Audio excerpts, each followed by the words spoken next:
Hello viewers, আজ আমি class 9 এর ইতিহাস চতুর্থ অধ্যায় শিল্প বিপ্লব, উপনিবেশবাদ ও সাম্রাজ্যবাদ চ্যাপ্টার থেকে ইম্পর্টেন্ট সাজেশন প্রশ্নগুলো বলে দেবো। এই প্রশ্নগুলো এখন থেকেই ভালো করে করতে শুরু করে দাও, কারণ তোমাদের কিন্তু গরমের ছুটি পড়ে গেছে অলরেডি। এই ছুটির মধ্যে তোমাদের কি করতে হবে, প্রত্যেকটা চ্যাপ্টারের প্রশ্নগুলো ভালো করে তৈরি করে ফেলতে হবে, ঠিক আছে? আর সাজেশন তো আমি তোমাদেরকে দেবই পরীক্ষার আগে, সেগুলো ভালো করে দেবে একবার, তাহলে দেখবি ইতিহাসে ফুল মার্কস পাবে। আর হ্যাঁ, তোমাদের সেকেন্ড ইউনিট টেস্টে কিন্তু এই অধ্যায়টা রয়েছে, তাই ভালো করে করো। আর সেকেন্ড ইউনিট পরীক্ষা কিন্তু 40-এর মধ্যেই হবে, ফার্স্ট ইউনিট টেস্ট পরীক্ষারই মতো, ঠিক আছে? তো চলো শুরু করছি। প্রথম প্রশ্ন, শিল্প বিপ্লব কি? দেখো, দৈহিক শ্রমের পরিবর্তে যন্ত্রের দ্বারা শিল্পের ব্যাপক উৎপাদনকে শিল্প বিপ্লব বলে। তারপরের প্রশ্ন, শিল্প বিপ্লব কথাটি কে প্রথম ব্যবহার করেন? Very important, Louis Auguste Blanqui. নামগুলো কিন্তু একটু কঠিন আছে, তাই ভালো করে মনে রাখবে। আর এই সর্বপ্রথম শিল্প বিপ্লব কথাটি ব্যবহার করা হয় কত খ্রিস্টাব্দে? উত্তর 1837 খ্রিস্টাব্দে। তারপরের প্রশ্ন, শিল্প বিপ্লব কথাটিকে কে প্রথম জনপ্রিয় করে তুলেছিলেন? উত্তর আর্নল্ড টয়েনবি। তারপরের প্রশ্ন, শিল্প বিপ্লবের ফলে কিসের পরিবর্তন হয়? ফলের উৎপাদন ব্যবস্থার ব্যাপক পরিবর্তন হয়, ঠিক আছে? তারপরের প্রশ্ন, শিল্প বিপ্লবের জন্য সবচেয়ে গুরুত্বপূর্ণ উপাদান কোনটি? উত্তর হচ্ছে যন্ত্রের ব্যাপক ব্যবহার। এটা হচ্ছে শিল্প বিপ্লবের সবচেয়ে গুরুত্বপূর্ণ উপাদান। তারপরের প্রশ্ন, কোন দেশে শিল্প বিপ্লব প্রথম শুরু হয়েছিল? উত্তর ইংল্যান্ডে। ইংল্যান্ডে শিল্প বিপ্লব হয়েছিল কিন্তু প্রথম, মনে রাখবে। তারপরের প্রশ্ন, ব্রিটেনে কোন শিল্পে প্রথম শিল্প বিপ্লব শুরু হয়েছিল? উত্তর বস্ত্র শিল্পে। তারপরের প্রশ্ন, বস্ত্র শিল্পের উপযোগী দুটো যন্ত্রের নাম, একটি হচ্ছে উড়ন্তমাকু আর একটি ওয়াটার ফ্রেম। উড়ন্তমাকু কে আবিষ্কার করেন? উত্তর হবে জন কে উড়ন্তমাকু আবিষ্কার করেন, এবং কত খ্রিস্টাব্দে করেন? 1733 খ্রিস্টাব্দে। তারপরের প্রশ্ন, ওয়াটার ফ্রেম কে আবিষ্কার করেন? উত্তর রিচার্ড আর্করাইট আবিষ্কার করেন। তারপরে প্রশ্ন, স্পিনিং জেনি কে আবিষ্কার করেন? উত্তর হারগ্রিভস। স্পিনিং জেনি হারগ্রিভস আবিষ্কার করেন, ঠিক আছে, এবং কত খ্রিস্টাব্দে করেন? 1765 খ্রিস্টাব্দে। মিউল কি? মিউল হলো মসৃণ সুতো কাটার একটি যন্ত্র, এবং এই মিউল কে আবিষ্কার করেন? মিউল আবিষ্কার করেন বিজ্ঞানী ক্রম্পটন, ঠিক আছে? তারপরের প্রশ্ন, পাওয়ার লুম কি? পাওয়ার লুম হলো যন্ত্রচালিত তাঁতকে বলা হয় পাওয়ার লুম। কে পাওয়ার লুম আবিষ্কার করে? Edmund Cartwright. এডমন্ড কার্টরাইট পাওয়ার লুম আবিষ্কার করেন। তারপরের প্রশ্ন, বাষ্পীয় ইঞ্জিন কে আবিষ্কার করেন? বাষ্পীয় ইঞ্জিন, দেখো প্রশ্নটি, বাষ্পীয় ইঞ্জিন আবিষ্কার করেন জেমস ওয়াট। Very important. কত খ্রিস্টাব্দে করেন? 1669 খ্রিস্টাব্দে জেমস ওয়াট বাষ্পীয় ইঞ্জিন আবিষ্কার করেন, এটা মনে রাখবে। আর এই বাষ্প চালিত ইঞ্জিন কে আবিষ্কার করেন? উত্তর হবে জর্জ স্টিফেনসন। এই যে প্রশ্ন দুটো আমি বললাম, এই দুটো প্রশ্ন কিন্তু ভেরি ইম্পর্টেন্ট, স্টার মার্ক করে রাখো, ঠিক আছে? এবং কত সালে করেছিলেন? 1814 খ্রিস্টাব্দে তিনি বাষ্পচালিত রেল ইঞ্জিন আবিষ্কার করেন। এর পরের প্রশ্ন, ব্লাস্ট ফার্নেস বা লোহা গলাবার চুল্লি কে আবিষ্কার করেন? উত্তর জন স্মিটন। তারপরের প্রশ্ন, কত সালে করেন? 1760 খ্রিস্টাব্দে। সেফটি ল্যাম্প কি কাজে ব্যবহৃত হয়? সেফটি ল্যাম্প খনিজ গর্ভে বা খনি গর্ভে নিরাপদে কাজ করার জন্য সেফটি ল্যাম্প ব্যবহার করা হয়। সেফটি ল্যাম্প কে আবিষ্কার করেন? এই আবিষ্কারক নামগুলো খুব ভালো করে করবে। Humphry Davy. Humphry Davy. কত খ্রিস্টাব্দে? 1815 খ্রিস্টাব্দে। তারপর পিচ দেওয়া পাকা রাস্তা তৈরির কৌশল কে আবিষ্কার করেন? উত্তর টেলফোর্ড ও জন ম্যাক অ্যাডাম, ঠিক আছে? তারপরের প্রশ্ন, স্টিমার কে আবিষ্কার করেন? স্টিমার, উত্তর রবার্ট ফুলটন। স্টিমার আবিষ্কার করেন বা বাষ্পীয় পথ, ঠিক আছে? তারপরের প্রশ্ন, কাকে ব্রিটেনের রেলপথের রাজা বলা হয়? উত্তর জর্জ হাডসনকে ব্রিটেনের রেলপথের রাজা বলা হয়। তারপরের প্রশ্ন, এনক্লোজার ব্যবস্থা কোথায় প্রচলিত ছিল? ইংল্যান্ডে প্রচলিত ছিল। এনক্লোজার কথাটির অর্থ কি? না, জমি ঘেরাও করে চাষ করাকে বলা হয় এনক্লোজার, ঠিক আছে? ইংল্যান্ডের কোথায় কোথায় বড় বড় লোহার কারখানা গড়ে ওঠে? উত্তর শেফিল্ড, ল্যাঙ্কাশায়ার ইত্যাদি অঞ্চলে। এরপরে প্রশ্ন, ইংল্যান্ডকে বিশ্বের শিল্প কারখানা বলা হয় কেন? দেখো, বিশ্বের বাজার দখল করার জন্য ইংল্যান্ডে বিভিন্ন কলকারখানার প্রতিষ্ঠা করা হয় বলে ইংল্যান্ডকে বিশ্বের শিল্প কারখানা বলা হয়। কে ইংল্যান্ডকে বিশ্বের শিল্প কারখানা বলেছেন? উত্তর হবে ফিশার। Very important. তারপরে প্রশ্ন, কোন শহর ইউরোপের প্রথম শ্রেষ্ঠ শিল্প শহরে তকমা লাভ করেছিল?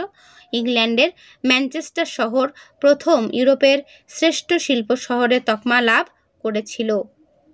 তারপরের প্রশ্ন, জোলভেরেইন কি? দেখো, জোলভেরেইন হলো জার্মানির শুল্ক সংঘ এবং এটি কত খ্রিস্টাব্দে হয়? 1819 খ্রিস্টাব্দে। কোন রুশ জারের আমলে রাশিয়ায় শিল্পায়নের সূচনা হয়? উত্তর হচ্ছে রুশ জার দ্বিতীয় আলেকজান্ডারের আমলে। রাশিয়া শিল্প বিপ্লবের অগ্রদূত কাকে বলা হয়? রাশিয়া শিল্প বিপ্লবের অগ্রদূত বলা হয় জার দ্বিতীয় আলেকজান্ডারকে। ঠিক আছে। তার পরের প্রশ্ন, রাশিয়ার মূলধনী শিল্প কখন গড়ে ওঠে? দেখো, ফ্রান্স ও জার্মানির সহায়তায় রাশিয়ায় রেলপথের সম্প্রসারণ ঘটলে মূলধনী শিল্প গড়ে ওঠে। রাশিয়ার শিল্প বিপ্লবের ফলে কারা শিল্প শ্রমিক হিসেবে যোগদান করে? উত্তর হবে ভূমিদাসরা। ঠিক আছে, রাশিয়া শিল্প বিপ্লবে মুক্তিপ্রাপ্ত ভূমিদাসরা শিল্প শ্রমিক হিসেবে যোগদান করে। তার পরের প্রশ্ন, কাকে ইউরোপীয় সভ্যতার শেষ সন্তান বলা হয়? উত্তর রাশিয়াকে। ঠিক আছে। তারপরে প্রশ্ন, ব্রিটেনে লুডাইট আন্দোলনের নেতা কে ছিলেন? উত্তর নেড লুড। তারপরে প্রশ্ন, ব্রিটেনে কত খ্রিস্টাব্দে চ্যাটিস্ট আন্দোলন শুরু হয়েছিল? উত্তর 1838 খ্রিস্টাব্দে। ব্রিটেনে চ্যাটিস্ট আন্দোলনের একজন নেতার নাম লেখো। উত্তর ও ব্রায়েন। তারপরে প্রশ্ন, অর্গানাইজেশন অফ লেবার তত্ত্ব কে প্রচার করেন? উত্তর লুই ব্ল্যাঙ্ক। অশ্বারোহী সেন্ট সাইমন বা অশ্বারোহী সা সিমো কাকে বলা হতো? উত্তর বলা হতো তৃতীয় নেপোলিয়নকে। তারপরের প্রশ্ন, ফ্রান্সের রক্তাক্ত মে সপ্তাহ কোন সময়কে বলা হয়?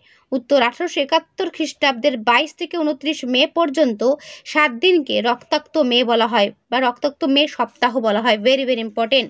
কে প্রথম জার্মানিতে শ্রমিক দলের প্রতিষ্ঠা করেন? উত্তর ফার্দিনান্দ লাসাল প্রথম জার্মানিতে শ্রমিক দলের প্রতিষ্ঠা করেন। তারপরের প্রশ্ন, কত খ্রিস্টাব্দে জার্মানিতে প্রথম শ্রমিক দল প্রতিষ্ঠিত হয়? উত্তর 1863 খ্রিস্টাব্দে। জার্মানিতে ওয়ার্কিং মেন্স অ্যাসোসিয়েশন কে প্রতিষ্ঠা করেন? উত্তর ফার্দিনান্দ লাসাল।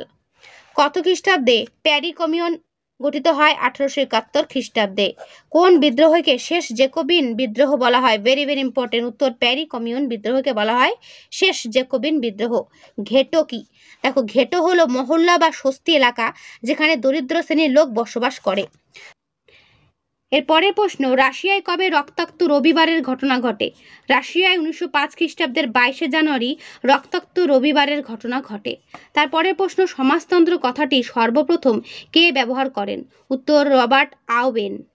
তারপরের প্রশ্ন, সমাজতন্ত্রের মূল কথা কি? উত্তর সমাজতন্ত্রের মূল কথা হলো সাম্য বা সমান অধিকার স্থাপন। তারপরের প্রশ্ন, ব্রিটিশ সমাজতন্ত্রের জনক কাকে বলা হয়? উত্তর রবার্ট আউবেনকে। ইউটোপিয়া গ্রন্থের রচয়িতাকে? টমাস মোর। টমাস মোর হচ্ছে ইউটোপিয়া গ্রন্থের রচয়িতা। তারপরে প্রশ্ন, সা সিমো কে ছিলেন? সা সিমো বা সেন্ট সাইমন ছিলেন ফরাসি চিন্তাবিদ এবং আদি সমাজতন্ত্রবাদের প্রবক্তা। ইউরোপীয় সমাজতন্ত্রের আদিগুরু কাকে বলা হয়? উত্তর সা সিমোকে বা সেন্ট সাইমনকে আদিগুরু বলা হয় ইউরোপীয় সমাজতন্ত্রের। ফরাসি সমাজতন্ত্রের জনককে? উত্তর সা সিমো। নব খ্রিস্টাব্দবাদ গ্রন্থের রচয়িতাকে? সা সিমো। লুই ব্যাংক কেন বিখ্যাত? দেখো, লুই ব্যাংক আদি সমাজতন্ত্রবাদের গুরু হিসেবে বিখ্যাত। সমাজতন্ত্রী লুই ব্যাংক কোন দেশের লোক ছিলেন? উনি ফ্রান্সের লোক ছিলেন। নৈরাজ্যবাদের জনক কাকে বলা হয়? উত্তর পিয়ারে জোসেফ প্রুধোকে। ঠিক আছে। তারপরের প্রশ্ন, চার্লস ফুরিয়ের কে ছিলেন? চার্লস ফুরিয়ের ছিলেন ফরাসি চিন্তাবিদ এবং আদি সমাজতন্ত্রবাদীদের মধ্যে অন্যতম। তারপরের প্রশ্ন, আধুনিক বৈজ্ঞানিক সমাজতন্ত্রবাদের জনক কাকে বলা হয়? উত্তর হবে কার্ল মার্ক্সকে। তারপরের প্রশ্ন, কমিউনিস্ট ম্যানিফেস্টো কে রচনা করেন? উত্তর কার্ল মার্ক্স ও ফ্রেডেরিক এঙ্গেলস। ঠিক আছে। তারপরের প্রশ্ন, কোন গ্রন্থকে সমাজতান্ত্রিক দর্শনে বাইবেল বলা হয়? উত্তর কমিউনিস্ট ম্যানিফেস্টোকে সমাজতান্ত্রিক দর্শনের বাইবেল বলা হয়। এরপরের প্রশ্ন, দাস ক্যাপিটাল গ্রন্থ রচয়িতাকে? দাস ক্যাপিটাল গ্রন্থ রচয়িতা হলেন কার্ল মার্ক্স। ওকে। তারপরের প্রশ্ন, দাস ক্যাপিটাল গ্রন্থটি কটি ভাগে বিভক্ত? 3 ভাগে। রেইনিকো জাইটুং পত্রিকার সম্পাদককে? উত্তর কার্ল মার্ক্স। ঠিক আছে। তারপর দ্বন্দ্বমূলক বস্তুবাদ কথাটি কে প্রথম বলেন? উত্তর কার্ল মার্ক্স। শ্রমিকের কোনো দেশ নেই উক্তিটি কার? উক্তিটি কার্ল মার্ক্সের। তারপরের প্রশ্ন, কার্ল মার্ক্সকে কে একজন নৈরাজ্যবাদী বলে অভিহিত করেন? উত্তর ফিলিস ডিন। ফ্রেডেরিক এঙ্গেলস কেন বিখ্যাত? ফ্রেডেরিক এঙ্গেলস বিখ্যাত কারণ তিনি কার্ল মার্কসের সহযোগী ও সহলেখক ছিলেন। তার পরের প্রশ্ন, সাম্রাজ্যবাদ হলো ধনতন্ত্রবাদের সর্বোচ্চ স্তর। কার উক্তি? উক্তিটি লেনিনের উক্তি। লেনিনের পুরো নাম কি? Vladimir Ilyich Ulyanov Lenin. ঠিক আছে, নামটা একটু মনে রাখবে, অনেকটা বড় এবং কঠিনও আছে। তারপরে প্রশ্ন, সুয়েজ খালের খনন কত খ্রিস্টাব্দে শুরু হয়? 1559 খ্রিস্টাব্দের এপ্রিল মাসে। সুয়েজ খাল খনন কত খ্রিস্টাব্দে শেষ হয়? 1869 খ্রিস্টাব্দের নভেম্বর মাসে। সুয়েজ খাল কোন দুই সাগরকে যুক্ত করেছে? ভেরি ইম্পর্টেন্ট, ভূমধ্যসাগর ও লোহিত সাগরকে। তারপরের প্রশ্ন, সুয়েজ খাল খননের প্রধান ইঞ্জিনিয়ার কে ছিলেন? উত্তর ফ্রান্সের ফার্দিনান্দ দ্য লেসেপস। টেলিগ্রাফ কি? টেলিগ্রাফ হলো তড়িৎ সংকেতের মাধ্যমে দূর দূরান্তে প্রেরিত লিখিত বার্তা। টেলিগ্রাফি কি? বলছে টেলিগ্রাফি হলো তার বার্তা পাঠানোর পদ্ধতি। তারপরে প্রশ্ন, টেলিগ্রাম কি? দেখো, টেলিগ্রাফের মাধ্যমে বার্তা গ্রাহকের কাছে যে রূপে পৌঁছয় তাকে টেলিগ্রাম বলা হয়। ভারতে কবে টেলিগ্রাফ ব্যবস্থার সূচনা হয়? 1851 খ্রিস্টাব্দে। ইউরোপের ইতিহাসে কোন সময়কে সাম্রাজ্যবাদের যুগ বলা হয়? উত্তর 1870 খ্রিস্টাব্দ থেকে 1914 খ্রিস্টাব্দ পর্যন্ত সময়কে সাম্রাজ্যবাদের যুগ বলা হয়। তারপরে প্রশ্ন, সাম্রাজ্যবাদ বিস্তারে উদ্যমী একজন প্রশাসকের নাম? উত্তর হচ্ছে লর্ড ক্রোমার। তারপরে প্রশ্ন, সাম্রাজ্যবাদ সম্পর্কে হবসনের মন্তব্য কি?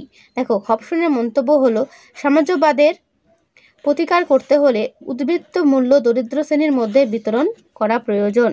তারপরের প্রশ্ন, 19 শতকের সাম্রাজ্যবাদের মূল কারণ কি ছিল? দেখো, 19 শতকের সাম্রাজ্যবাদের মূল কারণ ছিল উপনিবেশ থেকে কাঁচামাল সংগ্রহ এবং উৎপাদিত দ্রব্য বিক্রির বাজার তৈরি করা। তারপরের প্রশ্ন, উন্মুক্ত দ্বার নীতি কে ঘোষণা করেন? উত্তর জন হে। কোন মহাদেশকে অন্ধকারাচ্ছন্ন মহাদেশ বলা হয়? উত্তর আফ্রিকাকে। তারপরের প্রশ্ন, কোন সন্ধির দ্বারা আফ্রিকায় ব্যবচ্ছেদ সম্পন্ন হয়েছিল? উত্তর বার্লিন সন্ধির দ্বারা। ইংরেজরা কবে ওলন্দাজদের থেকে উত্তমাশা অন্তরীপের দখল নেয়? উত্তর 1795 খ্রিস্টাব্দে। তারপরে প্রশ্ন, দক্ষিণ আফ্রিকা কবে স্বায়ত্তশাসন পায়? 1910 খ্রিস্টাব্দে। কত খ্রিস্টাব্দে বার্লিন সন্ধি স্বাক্ষরিত হয়? 1885 খ্রিস্টাব্দে বার্লিন সন্ধি স্বাক্ষরিত হয়। কঙ্গো কে আবিষ্কার করেন? স্টানলি। কঙ্গো কার উপনিবেশ ছিল? বেলজিয়ামের উপনিবেশ ছিল। তারপরের প্রশ্ন, জার্মানি একটি পরিতৃপ্ত দেশ, উক্তিটি কার? উক্তিটি হচ্ছে অটো ভন বিসমার্কের। বার্লিন কংগ্রেসের সভাপতি কে ছিলেন? উত্তর বিসমার্ক। এর পরের প্রশ্ন, কত খ্রিস্টাব্দে সান স্টিফানোর সন্ধি স্বাক্ষরিত হয়? 1878 খ্রিস্টাব্দে। 3 সম্রাটের চুক্তি কার উদ্যোগে স্বাক্ষরিত হয়? উত্তর বিসমার্কের উদ্যোগে। রাশিয়া 3 সম্রাটের চুক্তি কেন পরিত্যাগ করে? 1878 খ্রিস্টাব্দে বার্লিন কংগ্রেসে অস্ট্রিয়ার প্রতি পক্ষপাতমূলক আচরণের জন্য রাশিয়া 3 সম্রাটের চুক্তি পরিত্যাগ করে। তারপর কত খ্রিস্টাব্দে বলকান লীগ গঠিত হয়? 1912 খ্রিস্টাব্দে। ঠিক আছে, বলকান লীগের সদস্য কারা ছিল? গ্রিস, সার্বিয়া, মন্টিনিগ্রো ও বুলগেরিয়া। ট্রিপল অ্যালায়েন্স বা ত্রিশক্তি মৈত্রী কাদের মধ্যে হয়েছিল? জার্মানি, অস্ট্রিয়া ও ইটালির মধ্যে ত্রিশক্তি মৈত্রী হয়েছিল। এবং এটি কত খ্রিস্টাব্দে হয়? 1882 খ্রিস্টাব্দে। ট্রিপল আতাত কাদের মধ্যে গঠিত হয়? ট্রিপল আতাত গঠিত হয় ইংল্যান্ড, ফ্রান্স ও রাশিয়ার মধ্যে। তারপরে প্রশ্ন, প্রথম বিশ্বযুদ্ধের প্রত্যক্ষ কারণ কোনটি? উত্তর হলো সেরাজেভো হত্যাকাণ্ড। ঠিক আছে, তারপর সেরাজেভো কোন দেশের রাজধানী? বসনিয়ার রাজধানী। কবে সেরাজেভো হত্যাকাণ্ড ঘটেছিল? 1914 খ্রিস্টাব্দে 28শে জুন সেরাজেভো হত্যাকাণ্ড ঘটেছিল। ঠিক আছে, তারপর প্রথম বিশ্বযুদ্ধ কবে শুরু হয়? 1914 খ্রিস্টাব্দের 28শে জুলাই শুরু হয় এবং কতদিন ধরে চলেছিল প্রথম বিশ্বযুদ্ধ? প্রথম বিশ্বযুদ্ধ 1565 দিন ধরে চলেছিল। তো এই হলো শর্ট প্রশ্ন। এবার 2 নম্বরের প্রশ্ন দেখে নাও, বিপ্লব কি? ভালো করে করবে। আমি আর উত্তরগুলো পড়ছি না, তোমরা কিন্তু উত্তরটা এখান থেকে নিয়ে নেবে। ঠিক আছে, তারপরে প্রশ্ন, শিল্প বিপ্লবকে বিপ্লব বলা হয় কেন? বাকি উত্তরটুকু দেখে নাও। বাকি উত্তরটা এই পর্যন্ত শেষ হলো। শ্রম বিভাজন নীতি বলতে কি বোঝায়? ভালো করে করবে। তারপরে প্রশ্ন, শিল্প বিপ্লবের উড়ানকাল বলতে কি বোঝায়? বাকি উত্তরটুকু দেখে নাও। বাকি উত্তরটা এই পর্যন্ত শেষ হলো। তারপরে প্রশ্ন, শিল্প বিপ্লবের ক্ষেত্রে অগ্রণী ক্ষেত্র বলতে কি বোঝায়? এটা করবে। তারপরে প্রশ্ন, ব্রিটেনে প্রথম শিল্প বিপ্লব ঘটেছিল কেন? বাষ্পীয় ইঞ্জিন, বাষ্পচালিত ইঞ্জিন, রেল ইঞ্জিন, নিরাপত্তা বাতি কারা কবে আবিষ্কার করেন? করবে। তারপর হচ্ছে বোল্টন ইঞ্জিন বলতে কি বোঝায়? এটাও করবে। এনক্লোজার কি, শিল্প বিপ্লবের সঙ্গে সম্পর্ক কি, 3টে প্রশ্ন পরপর ভালো করে করবে। তারপরে প্রশ্ন কারখানা প্রথা বা ফ্যাক্টরি প্রথা বলতে কি বোঝো, এটাও করবে। কে কেন ইংল্যান্ডকে বিশ্বের কারখানা বলেছেন? ক্রেডিট মবিলিয়ার ও ক্রেডিট ফসিয়ার কি? তারপরে প্রশ্ন ফ্রেডেরিক লিস্ট কে ছিলেন? তারপরে প্রশ্ন রাশিয়ার শিল্পায়নে উইটের ভূমিকা কি ছিল, অথবা উইটি সংস্কার বলতে কি বোঝো? স্পেনে শিল্প বিপ্লব দেরিতে হওয়ার কারণ কি? শিল্পাশ্রয়ী সভ্যতা বলতে কি বোঝো? উত্তর দক্ষিণ বিভাজন বলতে কি বোঝো? ট্রাক সিস্টেম কি? এরপরে প্রশ্ন লন্ডন ওয়ার্কিং মেন্স অ্যাসোসিয়েশন বা লন্ডন শ্রমিক সংঘ কবে কাদের উদ্যোগে প্রতিষ্ঠিত হয়? লুডাইট আন্দোলন কি? কম্বলধারীদের অভিযান বলতে কি বোঝায়? ফ্যাক্টরি আইন কেন পাশ করা হয়? জনগণের সনদ কি? রক্তাক্ত রবিবার বলতে কি বোঝায়? ভারতকে ব্রিটিশ সাম্রাজ্যের রত্ন বলা হয় কেন? উন্মুক্ত দান নীতি কাকে বলে? আফ্রিকা মহাদেশকে অন্ধকারাচ্ছন্ন মহাদেশ বলা হতো কেন? হোয়াইট ম্যানস বার্ডন বা সাদা চামড়ার দায়বদ্ধতা বলতে কি বোঝায়? তারপরে প্রশ্ন ক্রুগার টেলিগ্রাম কি বা জেমসন রেড কি? তারপরে প্রশ্ন আফ্রিকার জন্য কারাকারি বলতে কি বোঝো, অথবা আফ্রিকায় উপনিবেশ বিস্তারের জন্য কেন ইউরোপীয় দেশগুলো প্রতিদ্বন্দ্বিতায় লিপ্ত হয়েছিল? কলোনিয়াল লীগ কবে কারা প্রতিষ্ঠা করে? ড্রেইকারজারবুন্ড কি, এর লক্ষ্য কি ছিল? তারপরে প্রশ্ন রি-ইনসিওরেন্স সন্ধি কবে স্বাক্ষরিত হয়, এর উদ্দেশ্য আলোচনা করো। মরক্কো সংকট ও আগাদির সংকট বলতে কি বোঝো? মরক্কো সংকট কি ও আগাদির সংকট কি? হ্যালডেন দৌত্য কি?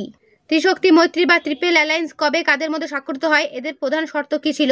ত্রিশক্তি আতাত বা ট্রিপল আতাত কবে কাদের মধ্যে স্বাক্ষরিত হয়? তারপরে প্রশ্ন আতাত কর্ডিয়াল কি? কে কাকে বাজে কাগজ হিসেবে অভিহিত করেছিলেন?